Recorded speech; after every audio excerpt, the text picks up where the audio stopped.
Guys हजारों साल पहले महाभारत काल के एक बहुत ही प्रसिद्ध शहर द्वारकापुरी, जो भगवान विष्णु के अवतार श्री कृष्ण की नगरी थी, इसका रहस्य अभी तक नहीं सुलझ पाया है कि आखिरकार यह शहर समुद्र में कैसे डूबी।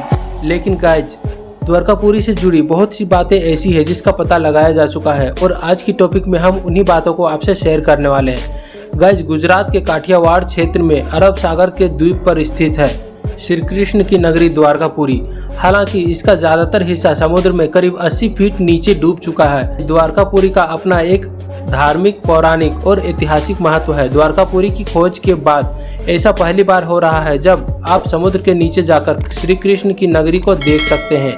हालांकि इसके पहले आपको ट्रेनिंग लेनी होगी, क्योंकि समुद्र में इतनी गहराई तक जाना कोई सरल काम नहीं है। यह बेहद जोखिम भरा मामला है।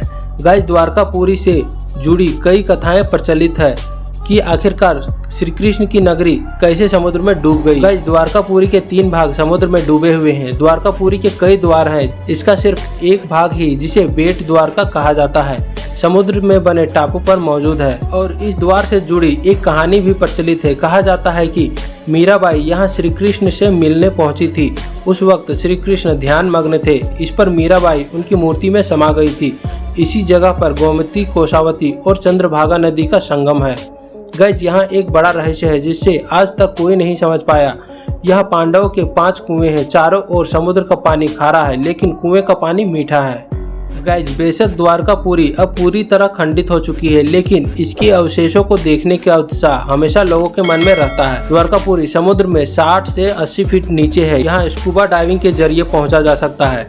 ट्रेनर शांति भाई बम्बानिया बताते हैं कि समुद्र के नीचे महाभारत कालीन इस रहस्यमयी दुनिया को अगर देखना है तो पहले स्कूबा डाइविंग की ट्रेनिंग लेनी होगी। वैसे समुद्र के नीचे जाने की हिम्मत भी होनी चाहिए। अंडर वाटर यात्रा का अपना एक अलग रोमांच होता है, लेकिन जब यह यात्रा किसी पौराणिक जगह से जुड़ी हो तो रोमांच और भी ज्यादा हो जाता है।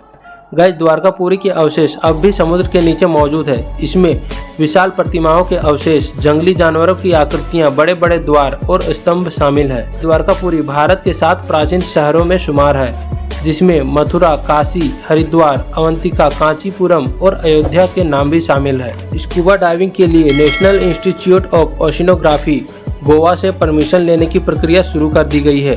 बताया जाता है कि सितंबर से अप्रैल तक सैकड़ों लोग यहां स्कूबा डाइविंग करने के लिए आते हैं। तो गाइस श्री कृष्ण की नगरी द्वारकापुरी के बारे में यह जानकारी आपको कैसी लगी, आप कमेंट करके जरूर बताएं। और अगर यह वीडियो आपको अच्छी लगी तो आप इसे लाइक करें और ज़्यादा से ज़्यादा लोगों तक शेयर करें।